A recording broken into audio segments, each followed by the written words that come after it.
Parents, check nyo po maigi to. Alam nyo po sa kabila ng kabi-kabilang mga pangyayari sa loob ng eskwelahan na ang involved ay pare-parehong mga estudyante na nakakagawa na ng krimen, ay ito po ang ipinopromote ngayon ng DepEd. Sabi po dyan ng aklat na ito, ang may magkaparehong kasarian na nasa hustong gulang ay maaaring magsama at magmahalan. Batang makabansa, batayang aklat. Tignan nyo po yan, may nakalagay pang DepEd dyan.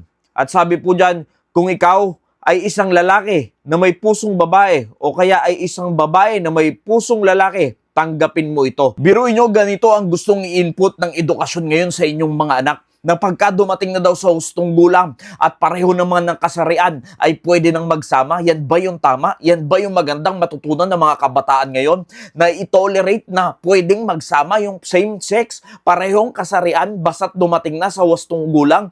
Yan ba talaga po yung tamang malaman ng mga bata na mamulat sila sa ganyang kamalian? Mamulat sila sa kasinungalingan ng sanlibutang ito na ang sinasabi ng Biblia, ang pwede lang magsama ay babae at lalaki. At yan ay ang pag-iisa ng Panginoon at pwede lang yan mangyari pagka yan ay may tamang marriage sa harapan ng Panginoon. Hindi yung pag dumating na sa wastong edad ay pwede na, nararapat na. Yes, pwede yan sa harap lang ng tao pero sa harap ng Diyos, hindi yan magiging karapat-dapat dahil yan ay mananatiling karumal-dumal sa harapan ng Panginoon. Di ko ma-imagine mga kaibigan, mga kapatid, yung nangyayari sa bansa natin ngayon. Sa kabila ng mga matitinding krimen na nangyayari sa bawat eskwelahan ngayon, marami ang nakakagawa na ng krimen samantalang sa murang edad nila ay ito pa yung ituturo sa mga kabataan na hindi naman talaga yan yung gusto ng Panginoon para sa atin. Gusto lang yan ng mga tao upang sila ay ma-justify yung gusto nilang mangyari sa kanilang mga sarili. Alam nyo po, nakakalungkot mga kaibigan, mga kapatid, imbis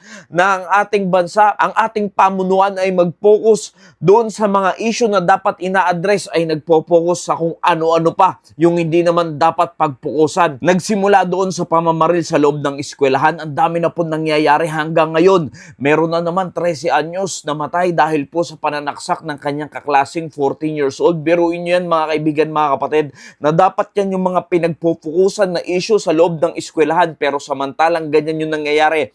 Nakapokus ang DepEd na ipamahagi sa mga bata, sa mga kabataan, na kung ikaw ay may pusong babae samantalang ikaw ay nasa katawang lalaki, at kung ikaw naman ay may pusong lalaki samantalang ikaw ay nasa katawang pambabae, ay okay lang yan. Marapat lamang daw na tanggapin mo yung nangyayaring ganyan sa'yo, imbis na i-correct yung mga kabataan sa murang edad nila. Ay nandito na po tayo sa lugar, sa mundo, sa panahon na itinotolerate na lang yung mga ganyang kamalian ng sanlibutang ito. Kaya alam nyo po mga parents, mga magulang, mag-ingat na po kayo sa panahon ngayon kung saan nyo po pag-aaralin yung mga anak nyo. Hindi lahat ng nagtuturo sa eskwelahan ay matututo ng tama ang inyong mga anak.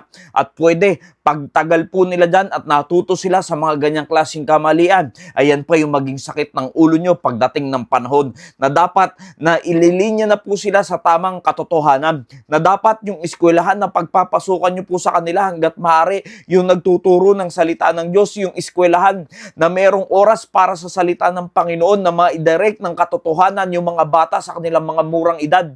Hindi yung gagawin na ito-tolerate yung mga maling paniniwala ng tao patungkol sa sariling opinyon, dahil hindi po yan yung totoong sinasabi ng Biblia. Mga magulang, mag-ingat po kayo sa inyo pong pagdadalan sa inyong mga anak. Kaya mga magulang, kung hindi nyo pa ituturo sa inyong mga anak ngayon ang katotohanan ng salita ng Diyos, magulat kayo isang araw kung ano-ano na yung ginagawa ng inyong mga anak. Dahil yan na po yung tinuturo sa mga eskwelahan ngayon.